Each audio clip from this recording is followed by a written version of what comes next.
The morning of May 23, 1940, RAF Hornchurch, Essex, England.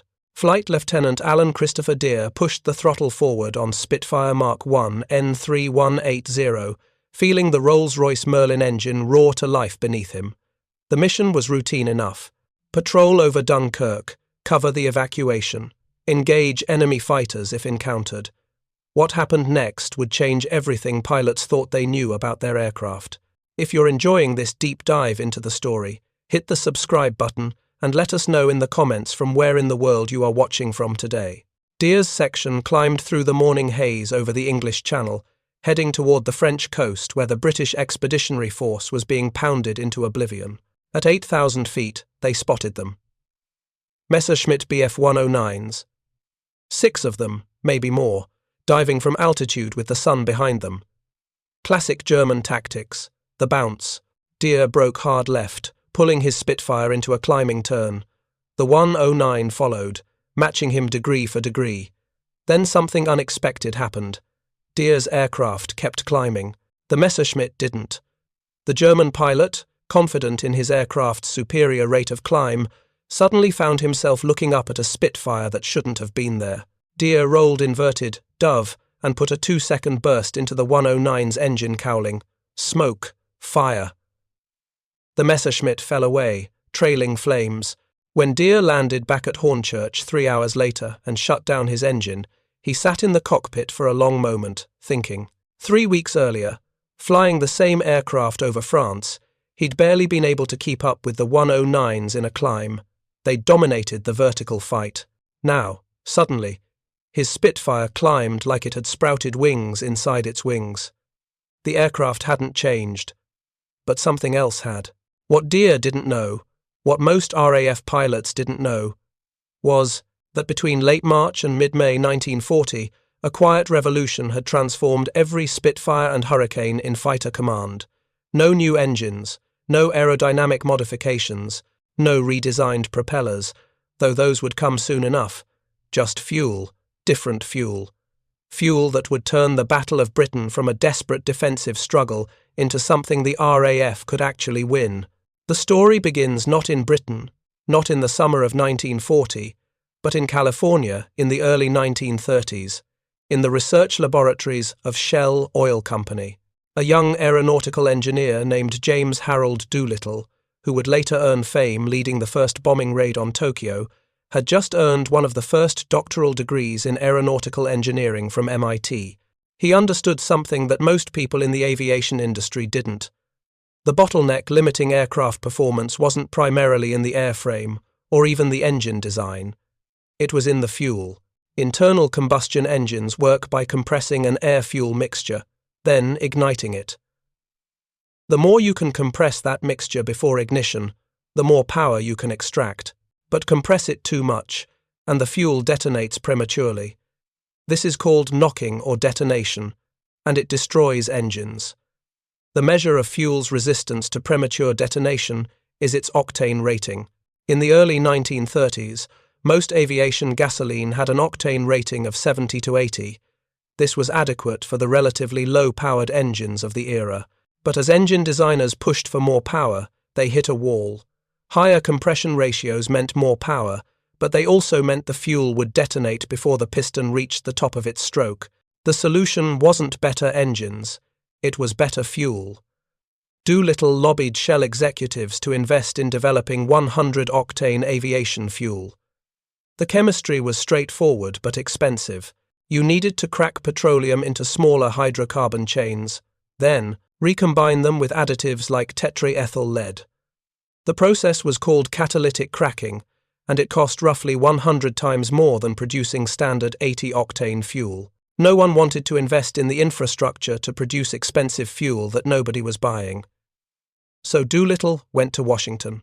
He convinced his friends in the U.S. Army Air Corps and the Navy to standardize on 100-octane fuel. Suddenly, there was a market. Shell built the refineries. Other companies followed.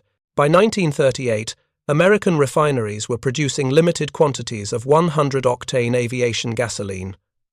But there was a problem. The fuel was designed for American engines. British engines were different. The Rolls-Royce Merlin engine that powered the Spitfire and Hurricane was a masterpiece of British engineering. 12 cylinders arranged in a V, liquid-cooled, supercharged. At standard settings using 87-octane fuel, the Merlin produced 1,030 horsepower.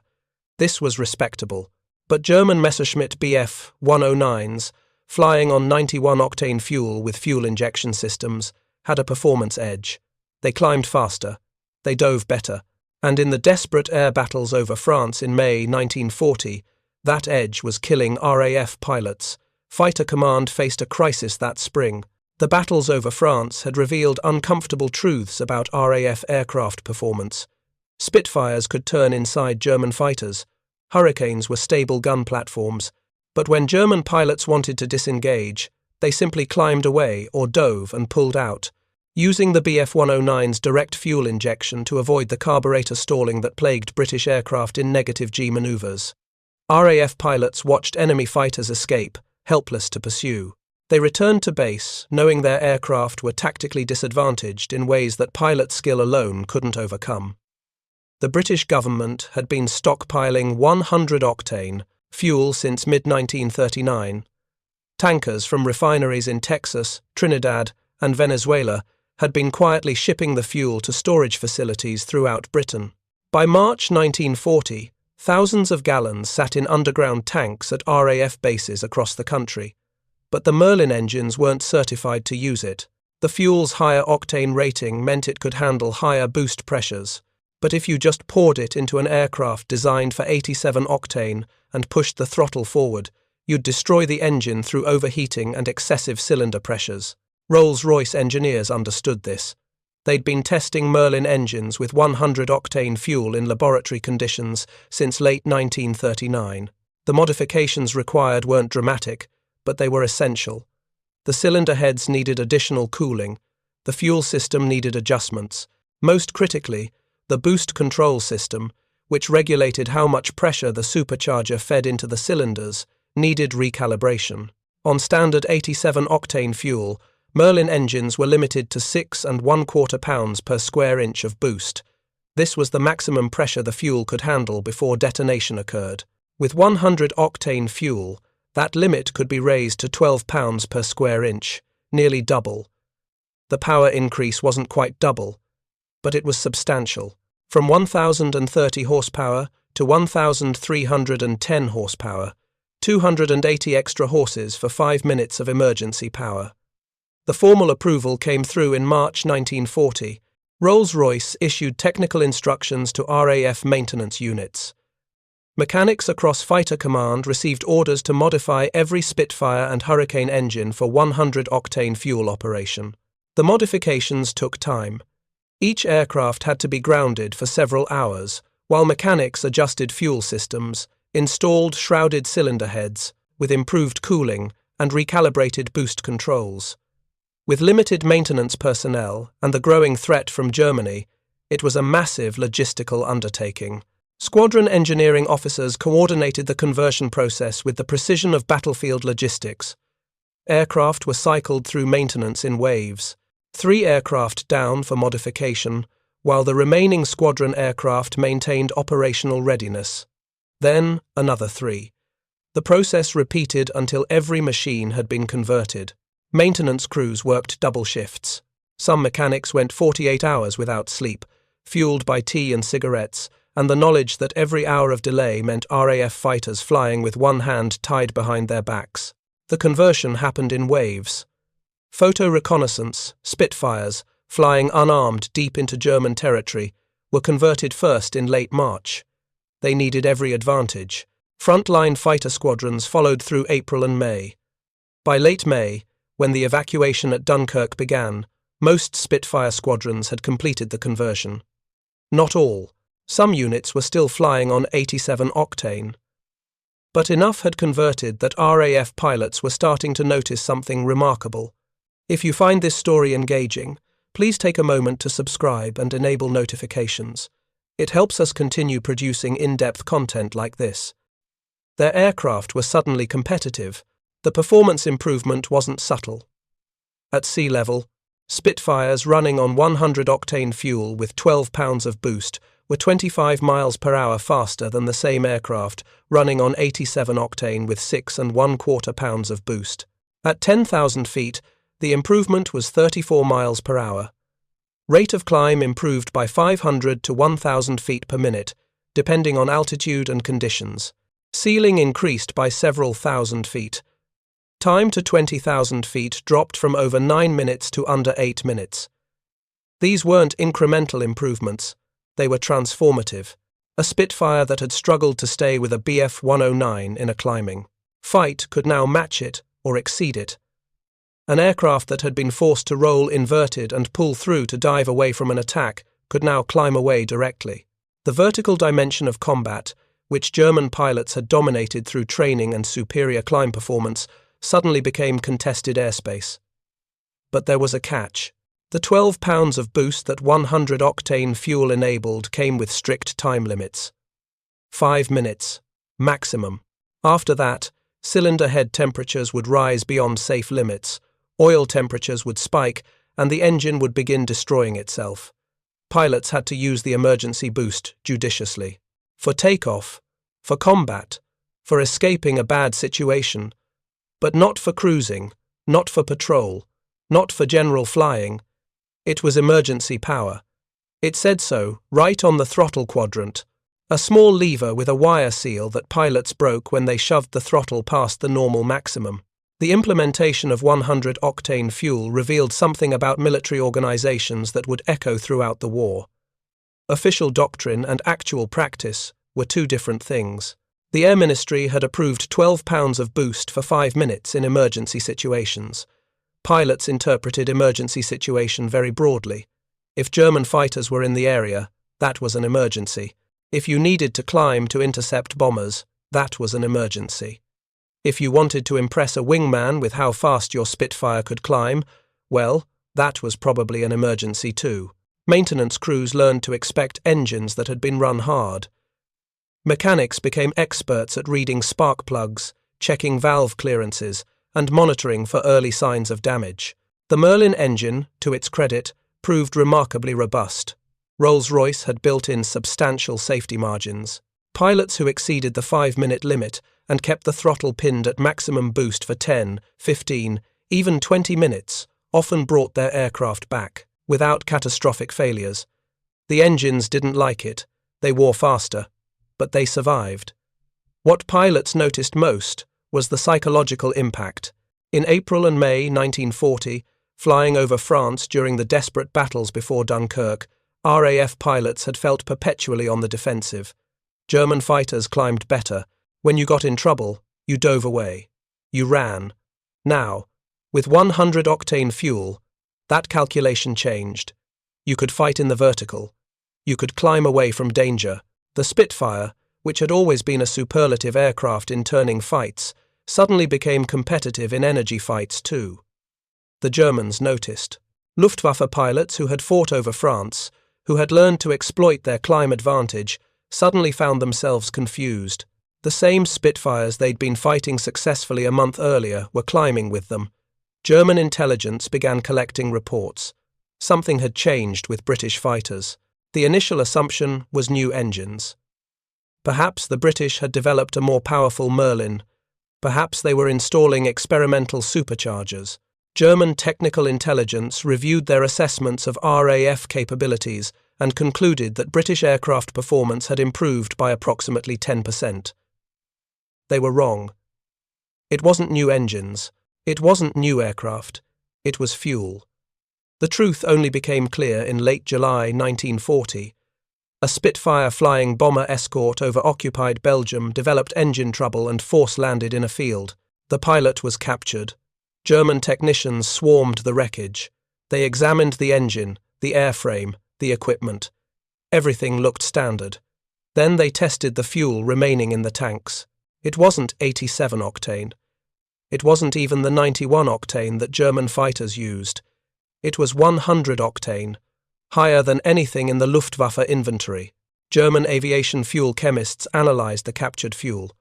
They found high concentrations of tetraethyl lead, sophisticated aromatic hydrocarbons, and advanced alkylate compounds. The fuel represented a significant leap in petroleum chemistry. Germany didn't have the refining capacity or the raw materials to produce it. Their fuel came from coal liquefaction plants and synthetic processes that couldn't match the octane ratings American and Venezuelan crude oil could provide. Germany's technological advantage in fuel injection systems, which allowed more precise fuel metering, couldn't overcome the basic limitation of lower octane fuel. The discovery came too late to change German strategy for the Battle of Britain. By late July 1940, the Luftwaffe was already committed. Bomber formations were crossing the Channel daily. Fighter escorts were engaging RAF interceptors over southern England. The battle's trajectory was already set, but the knowledge that British fighters had a fundamental advantage in fuel technology was sobering for German planners. They were fighting an opponent with better fuel, better radar coordination, and the advantage of fighting over home territory. The mathematics of attrition suddenly looked very different. For RAF pilots, the improvement in performance meant something simpler and more immediate. It meant survival. Flight Lieutenant Robert Stanford Tuck, flying with 92 Squadron from RAF Hornchurch, described the difference in his combat reports. Before the 100-octane conversion, engaging a Bf 109 above 15,000 feet meant accepting that the German aircraft could climb away if the fight went badly. After the conversion, Spitfires could pursue them. German pilots could no longer rely on superior climb performance as an escape option. The conversion to 100-octane fuel wasn't the only improvement RAF fighters received in spring and summer 1940. De Havilland began delivering constant-speed propellers to replace the fixed-pitch and two-pitch propellers that early Spitfires used. These allowed pilots to optimize blade angle for different flight regimes, improving both climb and cruise performance. But the propeller change was gradual. Not every squadron received them before the Battle of Britain began in July. The fuel change was universal. Every squadron converted. Every aircraft benefited. By the end of July 1940, 384 Spitfires serving in 19 squadrons were flying on 100-octane fuel. Hurricane squadrons had converted as well, giving RAF Fighter Command hundreds of aircraft with substantially improved performance. The improvement didn't make Spitfires or Hurricanes invincible. German pilots were skilled, experienced from campaigns in Poland, France, and Norway. German tactics were sound, but the performance gap had closed. British pilots no longer felt they were flying inferior machines. They were flying competitive aircraft, and that psychological shift mattered as much as the technical improvement. The Battle of Britain formally began on July 10, 1940. By this point, the 100-octane fuel conversion was complete across frontline squadrons. What might have been a catastrophic mismatch, British fighters struggling against superior German performance, instead became a battle fought on relatively even terms. Luftwaffe bombers came across the Channel escorted by Bf 109s and Bf 110s. RAF Spitfires and Hurricanes intercepted them, guided by radar and ground control. The battles were fierce. The losses on both sides were heavy, but the RAF held. Air Chief Marshal Hugh Dowding, commanding RAF Fighter Command, would later identify three factors that enabled British victory: the skill and courage of the pilots, the Rolls-Royce Merlin engine, and the availability of 100-octane fuel.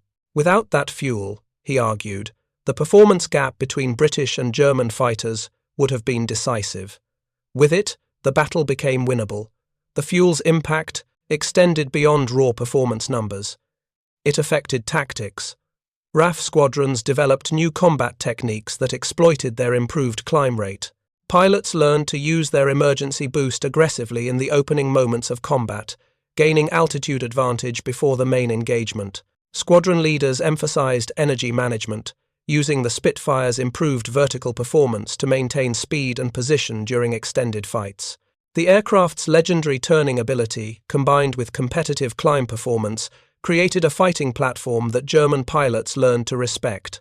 Maintenance logs from 1940 show the strain that 100-octane fuel and emergency boost placed on Merlin engines. Cylinder head temperatures ran higher, oil consumption increased, spark plugs fouled more frequently, but engine failures remained rare. Rolls-Royce's conservative engineering margins meant that even when pilots exceeded recommended limits, the engines usually survived. Mechanics grumbled about the extra work. They replaced more parts, performed more inspections, worked longer hours keeping aircraft serviceable. But they also saw pilots coming back alive from missions that should have been fatal. That made the extra maintenance worthwhile. The American contribution to British fighter performance through 100-octane fuel represents an often overlooked aspect of Anglo-American cooperation before the United States entered the war. In mid-1940, America was officially neutral. The Neutrality Acts restricted direct military aid, but fuel was commercial cargo. Tankers from Gulf Coast refineries could legally transport petroleum products to Britain under cash and carry provisions.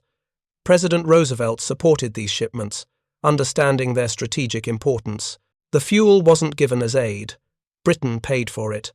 But the willingness of American oil companies to prioritize British orders and the US government's facilitation of those shipments represented tangible support before formal alliance.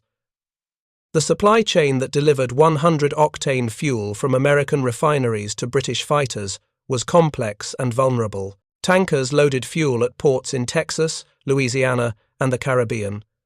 They sailed in convoys across the Atlantic, running the gauntlet of German U-boats. Some were sunk.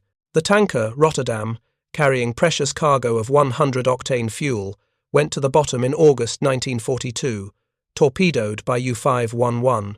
Every lost tanker meant thousands of gallons that would never reach RAF aircraft. But enough got through. The convoys kept sailing. The fuel kept flowing. The human dimension of the fuel story reveals itself most clearly in pilot accounts from the Battle of Britain. Squadron leader Douglas Bader, leading 242 Squadron Flying Hurricanes, noted in his after-action reports that his aircraft could now climb at 2,900 feet per minute at low altitude. This climb rate allowed his squadron to intercept German bomber formations that previously would have crossed Britain and departed before fighters could reach their altitude. The ability to intercept meant bombers faced opposition. Opposition meant losses. Losses meant the Luftwaffe couldn't sustain its campaign indefinitely. Pilot officer Geoffrey Wellham, one of the youngest Spitfire pilots in the Battle of Britain, wrote decades later about his first combat mission using emergency boost. He'd been bounced by two Bf 109s while climbing to patrol altitude. His flight commander called brake and Wellham instinctively shoved the throttle forward through the gate, breaking the wire seal. The Spitfire surged upward. The pursuing 109 couldn't match the climb. Wellham gained separation, rolled over, and dove away. He'd survived because his aircraft could climb. Before the 100-octane conversion, he would have been shot down. The technical details of the fuel conversion reveal the careful engineering required to safely implement higher boost pressures. Rolls-Royce engineers had tested extensively before approving the modification. They ran Merlin engines on test stands for hundreds of hours, monitoring temperatures, pressures, and wear patterns. They identified the weak points. Cylinder heads needed better cooling. The existing design used exposed valve stems that ran hot. The modification added shrouds around the valve stems, improving heat transfer to the cooling water jacket.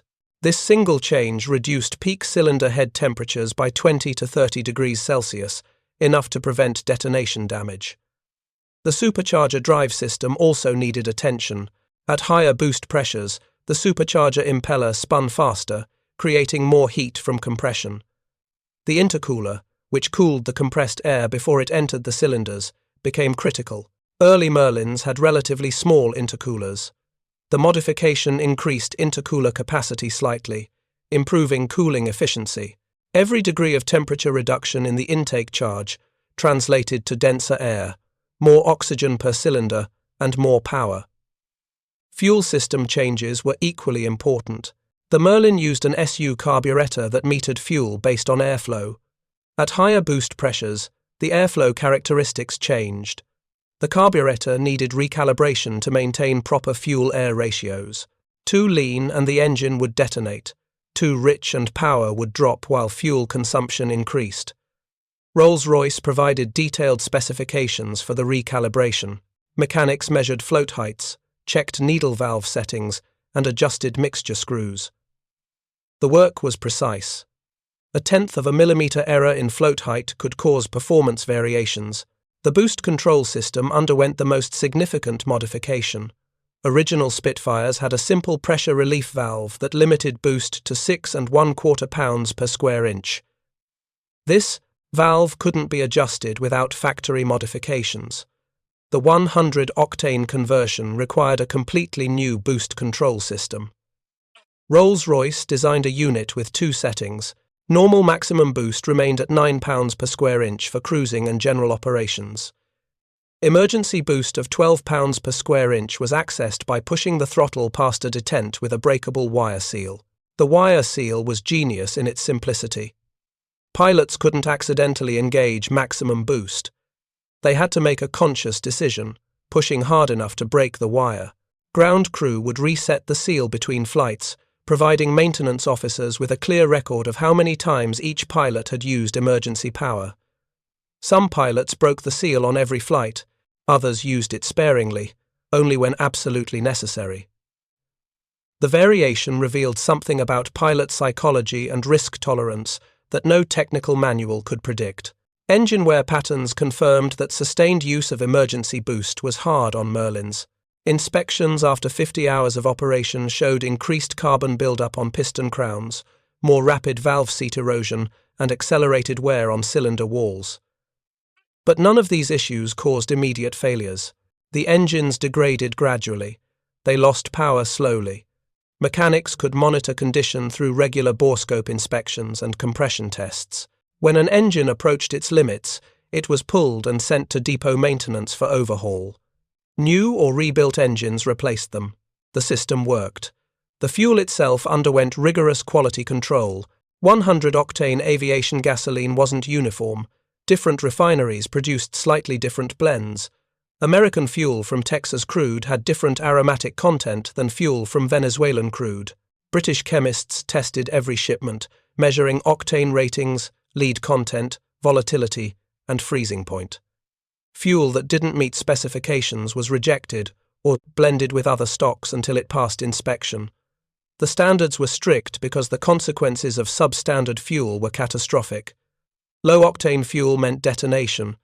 Detonation meant destroyed engines. Destroyed engines meant dead pilots. Storage and handling procedures reflected the fuel's value. Underground storage tanks at RAF bases were specially prepared for 100 octane fuel. Tank walls were inspected for corrosion that could contaminate the fuel. Delivery lines were flushed clean before 100 octane fuel was pumped through them. Refueling trucks were dedicated to 100 octane only, preventing cross-contamination with lower grades. Ground crew who handled the fuel received training on its properties and hazards. The lead content made it toxic.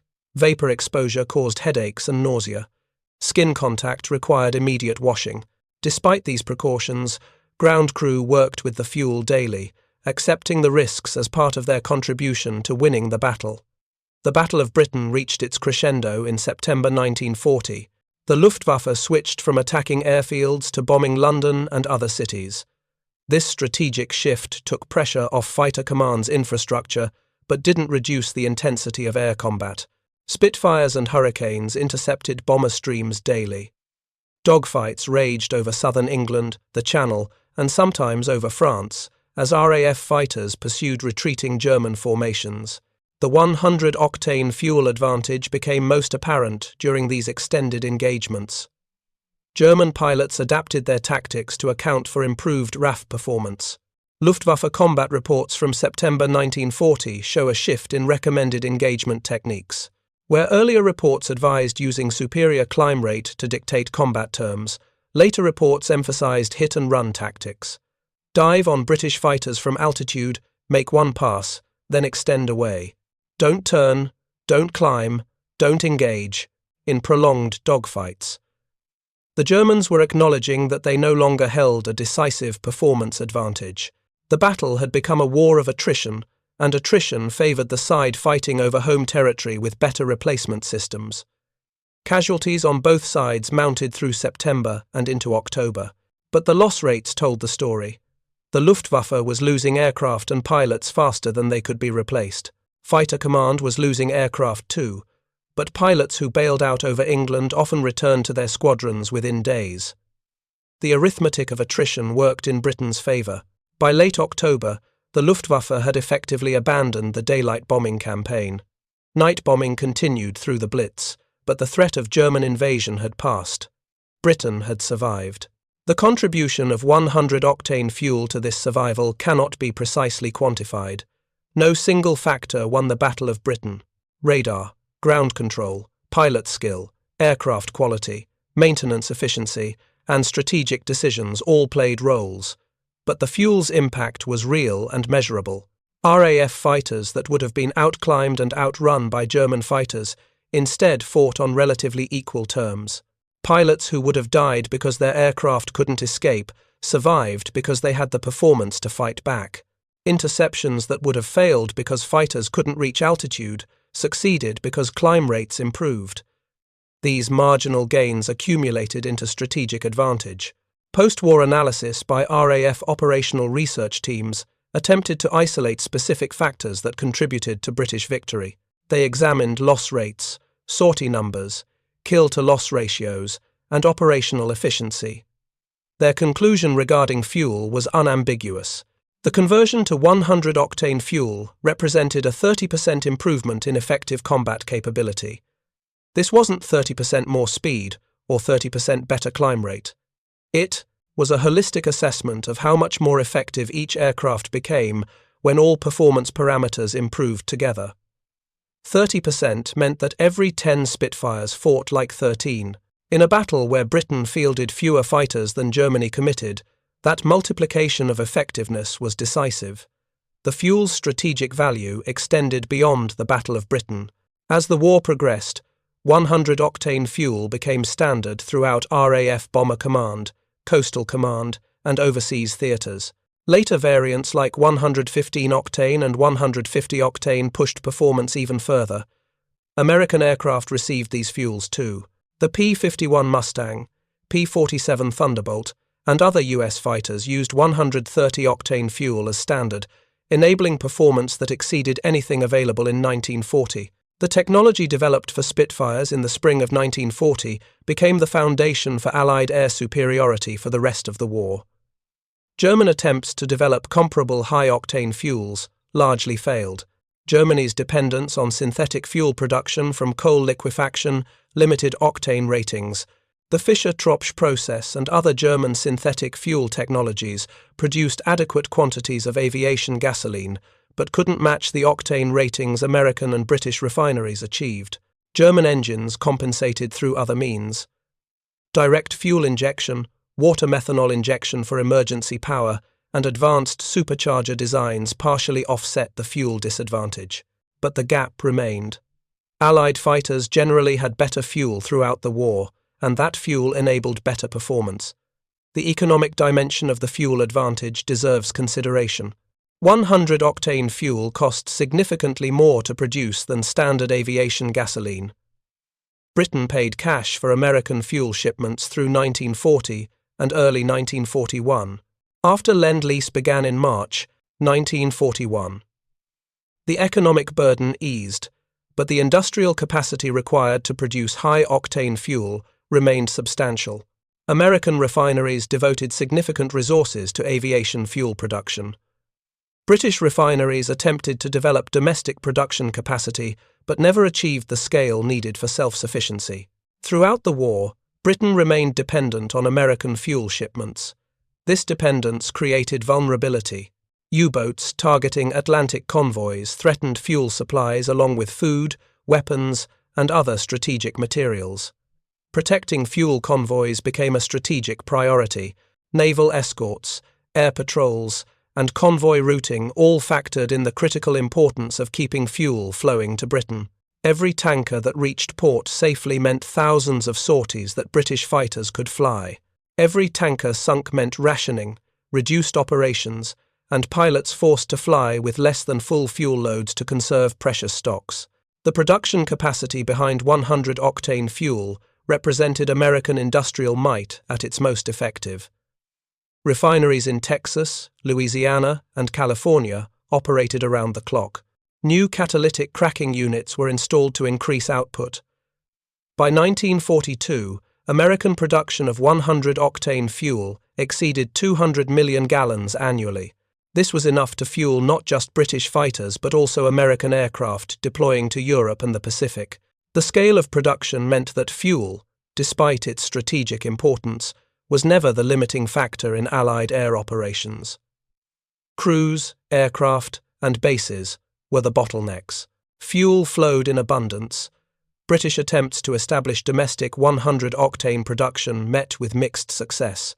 A plant at Haysham, using imported crude oil from Venezuela, began operations in 1941. Output was modest compared to American production, but it provided a buffer against convoy losses. By 1943, a small percentage of British aviation fuel came from domestic production.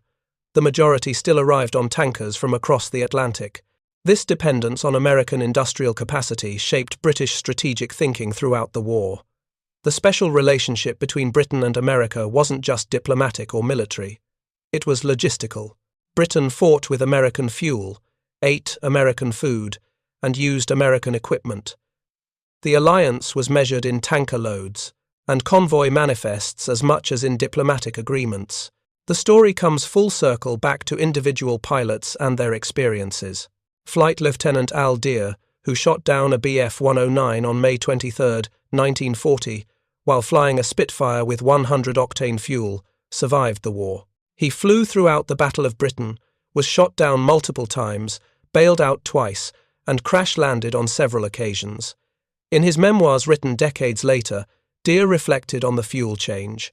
He described it as the difference between flying a competitive aircraft and flying a slightly inferior one.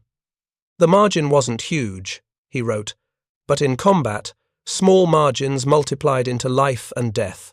Deere's Spitfire, N3180, survived the Battle of Britain and continued flying with various squadrons through 1941. It was eventually struck off charge after accumulating combat damage and wear. The aircraft's logbook, preserved in RAF archives, shows multiple engine replacements. Each Merlin installed in that airframe ran on 100-octane fuel, delivering 12 pounds of boost when pilots pushed the throttle forward and broke the wire seal. Each engine powered combat missions, interceptions, patrols, and training flights. Each one contributed to keeping Britain free, while the rest of Europe fell under German occupation. The pilots who flew these missions rarely thought about fuel chemistry. They thought about tactics, about wingmen, about ammunition remaining and fuel, state. They thought about families back home and friends who hadn't come back from the last mission. But when they pushed the throttle forward and felt their Spitfire surge upward with power that shouldn't have been possible, they were benefiting from years of research by chemists they'd never meet, working in refineries they'd never visit, solving problems they didn't know existed. The fuel was invisible. Its effects were not. Technical historians examining the Battle of Britain decades later identified the 100-octane fuel conversion as one of the most important but least celebrated technological advantages Britain held. It didn't involve radar secrets or code-breaking mysteries. It wasn't classified for decades after the war. There were no dramatic laboratory breakthroughs or genius inventors working alone. The fuel was the product of industrial chemistry, corporate research, and international cooperation. It was prosaic. It was also absolutely critical. The conversion timeline reveals how close Britain came to fighting the Battle of Britain without this advantage. If the conversion had been delayed by 2 months, Spitfires and Hurricanes would have faced the Luftwaffe with their original performance limitations. If fuel shipments had been interrupted earlier, stockpiles might have run out during critical phases of the battle. If Rolls-Royce engineers had been more conservative in their approval process, testing might have extended into late summer, past the point where the fuel advantage could affect the battle's outcome. The convergence of timing, industrial capacity, political will, and engineering competence created a window where everything worked. That window opened in March 1940. The Battle of Britain began in July. The margin was measured in weeks. The legacy of 100-octane fuel extended far beyond 1940. Every piston-engined military aircraft developed during and after World War II assumed the availability of High-octane fuel. Engine designers no longer limited themselves to compression ratios and boost pressures compatible with 87-octane fuel. They could design for 100 octane, 130 octane, or 150 octane, knowing the fuel would be available. This design freedom enabled the high-performance fighters of late 1944 and 1945. Aircraft like the Spitfire Mark 14 with Griffon engine, the P-51 Mustang with Packard Merlin, and the P-47 Thunderbolt with turbo-supercharged radial all depended on high-octane fuel. Without it, they would have been impossible. The post-war era saw further fuel development. Jet engines eliminated some of the octane rating concerns since they burned kerosene-based fuels rather than gasoline. But piston engines remained important in civil aviation, and high-octane aviation gasoline continued evolving. Today's 100 low-lead aviation fuel, used by most piston-engined aircraft, descends directly from the 100-octane fuel developed in the 1930s. The chemistry is more sophisticated. Environmental regulations have reduced lead content, but the fundamental principle remains: higher octane ratings enable higher performance. The pilots, mechanics, engineers, and chemists who developed, produced, distributed, and used 100-octane fuel rarely received recognition. There were no medals for fuel chemistry. Mechanics who converted engines received no special commendations. Refinery workers who produced the fuel were civilians doing their jobs. The tanker crews who transported it across submarine-infested waters earned merchant marine pay, not military honors. The contribution of all these people was essential. It was also invisible. This invisibility explains why the fuel story remains relatively unknown even among aviation enthusiasts. The Battle of Britain narrative focuses on pilots, aircraft, and radar. These are visible, tangible elements. Fuel is just something that makes engines run. But without the right fuel, the engines couldn't produce the power needed. Without that power, the performance wasn't there. Without the performance, the battle might have been lost. The chain of causation runs from petroleum chemistry through thermodynamics to strategic outcome. Every link mattered. Comparing the Spitfire's performance before and after the fuel conversion reveals the magnitude of the improvement. A Spitfire Mark I on 87-octane fuel could reach 20,000 feet in approximately 9.5 minutes. The same aircraft on 100-octane fuel with emergency boost available could reach 20,000 feet in 7.75 minutes. Nearly 2 minutes difference. In combat, 2 minutes meant German bombers either escaping or being intercepted. It meant RAF fighters either reaching altitude in time or arriving too late. Those 2 minutes multiplied across hundreds of sorties added up to strategic impact. Maximum speed improvements were equally significant. At sea level, the speed increase was 25 miles per hour. This closed the gap with German fighters sufficiently that Spitfires could engage on favorable terms rather than always being on the defensive. At 10,000 feet, the 34-mile-per-hour improvement transformed combat dynamics. German fighters that had relied on speed advantage found themselves matched or even exceeded. The psychological effect on both sides was profound. RAF pilots gained confidence. German pilots lost theirs. Service ceiling increased from approximately 28,000 feet to over 34,000 feet. This extra altitude capability meant Spitfires could engage German reconnaissance aircraft that had previously operated with impunity at extreme altitudes. High-altitude reconnaissance provided crucial intelligence about British defences, fleet movements, and industrial targets. When Spitfires began appearing, at altitudes where German aircraft thought themselves safe, reconnaissance missions became dangerous. Intelligence gathering suffered. German operational planning became less informed. The aggregate effect of these improvements was greater than the sum of individual performance gains. Speed, climb rate, and ceiling together created an aircraft that could control the tactical situation. RAF squadrons could choose when and where to engage. They could break off unfavourable combats by climbing away. They could pursue fleeing German aircraft. The initiative shifted from the Luftwaffe to fighter command. This shift didn't happen overnight. It developed gradually through July, August, and September, as pilots learned to exploit their improved performance and German pilots adjusted to the new reality.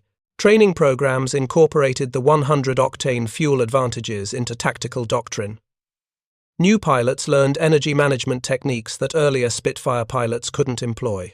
Instructors emphasized vertical maneuvering, using climb performance to gain advantage.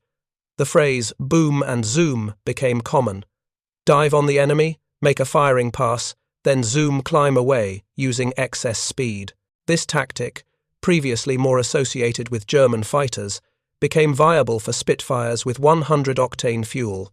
The aircraft's traditional turning ability, combined with new vertical capabilities, created a versatile fighting platform. Squadron tactics evolved to exploit the fuel advantage. Formations climbed to altitude more aggressively, knowing they could reach operational ceiling faster. Patrols extended further from base because the improved efficiency meant fuel lasted longer. Combat air patrols maintained station at higher altitudes where interception of incoming raids became easier. Every tactical adjustment leveraged the performance improvements that 100-octane fuel enabled. The cumulative effect transformed fighter command from a defensive force struggling to survive into an effective interceptor force that dominated its operational area. The story of 100-octane fuel and the Spitfire is ultimately a story about marginal gains, not revolutionary breakthroughs, not miracle weapons, just careful engineering, thorough testing, efficient logistics, and competent implementation. The fuel itself was 25 miles per hour at sea level, 34 miles per hour at 10,000 feet, 500 to 1,000 feet per minute better climb rate, a few thousand feet higher ceiling. Numbers on paper, but those numbers translated to pilots surviving encounters that would have killed them. Those numbers meant bombers facing opposition that would have gotten through unopposed. Those numbers accumulated into strategic advantage. Britain's victory in the Battle of Britain rested on many factors: the courage and skill of pilots who flew multiple sorties daily despite exhaustion and losses, the effectiveness of radar and ground control systems that directed fighters to intercepts, the durability of the Spitfire and Hurricane airframes that absorbed battle damage and kept flying, the productivity of aircraft factories that replaced losses faster than Germany could inflict them, the strategic mistakes of German leadership that dispersed bombing efforts when concentration might have succeeded. Every factor mattered. The 100-octane fuel was one factor among many, but without it, the other factors might not have been sufficient. The fuel's contribution was multiplicative rather than additive. It didn't add a fixed capability. It multiplied the effectiveness of everything else. Better pilots became even more dangerous when flying aircraft with superior performance. Effective radar became more valuable when fighters could reach intercepts in time. Durable airframes mattered more when they could survive to exploit their performance advantages. The fuel was a force multiplier in the truest sense. It made everything else work better. This is perhaps the most important lesson from the 100-octane fuel story. Winning wars requires attention to unglamorous details that nobody celebrates. Fuel logistics aren't exciting. Chemical engineering isn't dramatic. But getting these fundamentals right enables everything else. The glamorous elements, the Spitfires and their pilots, depend absolutely on the mundane elements, the fuel and the logistics that deliver it. Neither works without the other. Victory requires both. Thank you for watching. For more detailed historical breakdowns, check out the other videos on your screen now and don't forget to subscribe.